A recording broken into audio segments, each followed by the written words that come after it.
তো বন্ধুরা, তোমাদেরকে আমি শর্টসে জিজ্ঞাসা করেছিলাম যে রেলওয়ে প্যান্ট্রি বয়ের যে মানে সিলেকশন প্রসেস সেটা নিয়ে আমি আলোচনা করব কিনা। ঠিক আছে, তো চলো আমি আজকে সেটা নিয়ে আলোচনা করব। বেসিক্যালি এখানে তোমাদের অনেকের মানে আমি শুনলাম নাকি এইচআর অনেককে ফোন করেছিলেন রাত্রিবেলা 10টার পর বা 9টার পর। তো এইচআরের ফোন অনেকে ধরেছে, অনেকে ধরেনি। তো যারা ধরেনি তাদের কথা ছেড়ে দাও, যারা ধরেছে তাদেরকে আই থিঙ্ক প্রথমে বলা হয়েছিল বহরমপুর অথবা হাওড়ায় ইন্টারভিউ হবে, তো তারপরে কোনো কিছু এখনো ডেট জানানো হয়নি। তোমরা অনেকে আমাকে পার্সোনালি ফোনও করেছো বা অনেকে আমাকে হোয়াটসঅ্যাপ ফেসবুকে মেসেজও করেছো, বাট তার কেন হয়নি? আচ্ছা, বলে রাখি এখানে প্যান্ট্রি বয় যেটা আছে কয়েকজনকে বলা হয়েছিল কিন্তু তারা প্রস্তুত ছিল না, সেজন্য তোমাদের কাছে আর ফোন যায়নি। তো কিছু ক্যান্ডিডেটের জন্য তোমাদের কাছে ফোন যাচ্ছে না। আচ্ছা, কারণটা বলে রাখি। বলা হয়েছিল অ্যাকচুয়ালি এখানে ডাইরেক্ট জয়নিং। ঠিক আছে, এখানে কোনো রকম কোনো ইন্টারভিউ নেই, ডাইরেক্ট জয়নিং। হ্যাঁ, আমি ভিডিওটা বানিয়েছিলাম, ভিডিওতে ইন্টারভিউ বলেছিলাম ঠিকই, বাট এখন আমি তোমাদেরকে বলে দিচ্ছি এটা ডাইরেক্ট জয়নিং। এইচআর অনেককে ফোন করে বলায়, এই অনেক ক্যান্ডিডেট না করে দেয়, সেখানে এইচআর হতাশ হয় আর তোমাদেরকে জানায় না। মানে বাদ বাকি যে সমস্ত ক্যান্ডিডেট ছিল তাদেরকেও আর মানে কোনো কিছু জানাননি। তো এইচআর তোমাদেরকে জানিয়ে দেবে। আচ্ছা, তোমাদের এখানে জয়নিং করতে কি কি লাগবে দেখো। প্রথমত আমি তোমাদেরকে স্যালারি ডেটও বলে রাখি, আমি ভিডিওতে বলেছি, আবার তোমাদেরকে বলে রাখছি। এখানে অ্যাপ্রক্স ইন্টারভিউয়ের ওপর হতে পারে 10.5K মতো, ঠিক আছে, বাট আপ টু ইনসেন্টিভ হতে পারে 20K মতো। ওকে, এখানে তোমাদের ফুডিং লজিং কিন্তু ফ্রি দেওয়া হচ্ছে। এইবার বলে রাখি এখানে তোমাদের কি কি লাগবে। মানে তোমাদের এখানে কোনো রকম কোনো ইন্টারভিউ হবে না। যেদিনকে এইচআর আসতে বলবে, লাইক ধরো বৃহস্পতিবার বা শুক্রবার বা শনিবার, যেদিনকেই এইচআর আসতে বলবে সেদিনকে তোমরা যাবে ডাইরেক্ট ওখানে কিন্তু এইচআর তোমাদেরকে ট্রেনে উঠিয়ে দেবে। তারপরে ট্রেন আবার যবে ব্যাক করবে তবে আবার তোমাদেরকে রিটার্ন করতে হবে। এবার এই কথাটাতেই অনেক ক্যান্ডিডেট রাজি হয়নি। অনেকের ভয় আছে যে ডাইরেক্ট ট্রেনে উঠে যাবো, কোনো ইন্টারভিউ হবে না, এই বাবা যদি আমাদেরকে তো অন্য জায়গায় পাঠিয়ে দেয়। তো এই জন্য তোমাদের অনেক ক্যান্ডিডেট আর কি জয়েন হয়নি। আমি বুঝতে পেরেছি কারণটা, সে না মনে হলো যে একটা ভিডিও করা উচিত। তো এইগুলোর জয়নিং কিন্তু এরকমভাবেই হয়ে থাকে। ঠিক আছে, এগুলো জয়নিং এরকমভাবেই হয়ে থাকে, বাট এটা জয়নিং করাটা কিন্তু এতটাও সহজ নয়, মানে গেলেই তোমাদের হয়ে যাবে না। আচ্ছা, তোমাদের লাগবে হলো police clearance certificate, medical fit certificate. এই দুটো খুব ইম্পর্টেন্ট জিনিস। পুরো ভিডিওটা দেখো, আমি এই দুটো নিয়ে কথা বলছি।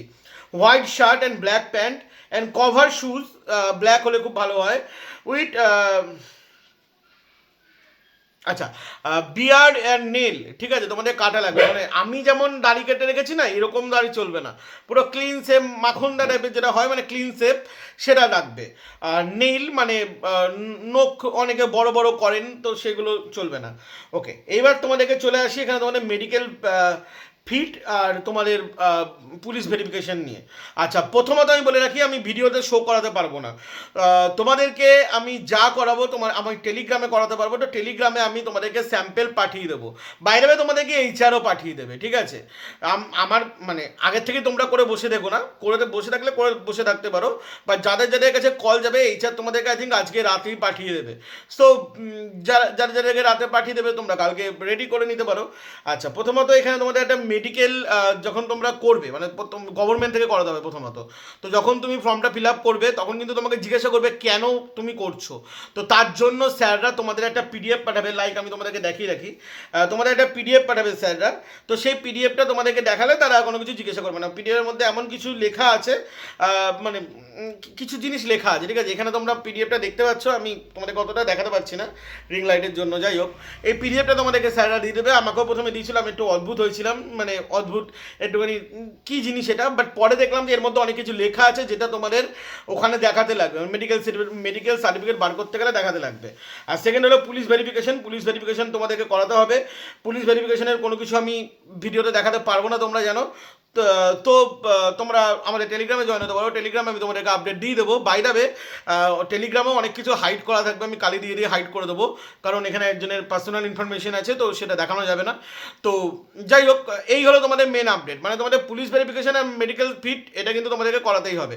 এইটা করিয়ে তোমাদেরকে স্টেশনে যেতে হবে। স্টেশন থেকে যে কোম্পানি আছে, মানে যে ভেন্ডার আছে, সে ভেন্ডার তোমাদেরকে ডাইরেক্ট ট্রেনে তুলে দেবে। এই হলো তোমাদের মেন হলো জয়নিং প্রসেস। আর জয়নিং করার যেদিনকে যাবে তোমরা, সেদিনকে ক্লিন শেপ, নেল আর সাদা জামা, কালো প্যান্ট এগুলো তোমাদের পরে আসতে হবে। আচ্ছা, এইবার একটা কথা, তোমরা দেখলাম অনেকে একটা কমেন্ট করছো, আমি জানি না এটা বোকা বোকা কমেন্ট কিনা বা রিজনেবলও কিনা, সেজন্য আমি বলে রাখাটাই ভালো। অনেকে বলছে দাদা ট্রেনে ওই যেমন ডালমুট বা এইসবে বিক্রি করতে হবে কিনা। এর আমি কি অ্যান্সার দিতে পারি? এর আমার কাছে কোনো অ্যান্সার নেই। ঠিক আছে, তোমরা একবার পারলে প্যান্ট্রি বয়ে ওয়েটারে কি কাজ করতে হয়, এখন তো গুগল সবার কাছেই আছে, ইনফ্যাক্ট চ্যাট জিপিটি থেকে শুরু করে অনেক এআই অ্যাপ আছে, তোমরা ওগুলোতে কি জেনে নাও, আমার থেকে ভালো তারা ভালো ডেসক্রাইব করবে অনেকক্ষণ টাইম নিয়ে, তোমাদের টাইম নিয়ে। তো চলো এখানেই আমি এটার আপডেট শেষ করলাম, একটু রাতে ভিডিও আসলো, এটা আপডেটটা দেওয়া জরুরি ছিল। ঠিক আছে, আমি একটা কথা বলবো, এরকম সাপোর্ট আমি তোমাদের করতে থাকি, তার জন্য চ্যানেলটাকে একটু সাপোর্ট করে দাও প্লিজ, এটা রিকোয়েস্ট তোমাদের কাছে। চলো আমাদের ভালো থাকবেন, সুস্থ থাকবেন, জয় হিন্দ, বন্দে মাতরম।